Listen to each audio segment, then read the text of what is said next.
आज पवित्र रक्षाबंधन उत्सव एवं गम्हा पूर्णिमा पर्व मध्य यही शुभअवसर रे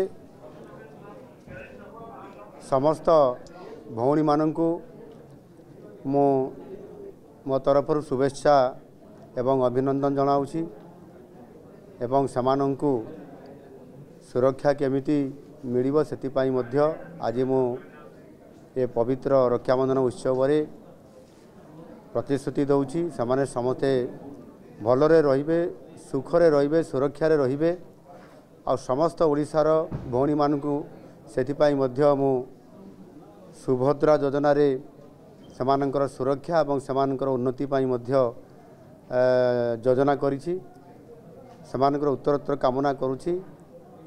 ओडिशा रे जो परिवर्तन होइछि ये परिवर्तन रे समस्त भौणी माने सुरक्षा रहिबा सहित मोर ओडिशावासी समस्ते सुखरे रहंतु एवं सुरक्षा रे रहंतु भले रहंतु ये शुभेच्छा कामना करूछि। महाप्रभु जगन्नाथक निकट प्रार्थना करूछि ओडिशार सर्वमंगल हो एवं समस्ते भलरे सुखरे रहंतु एवं विशेष करिकी समस्त मोर सुभद्रा भौणी माने भलरे रहंतु।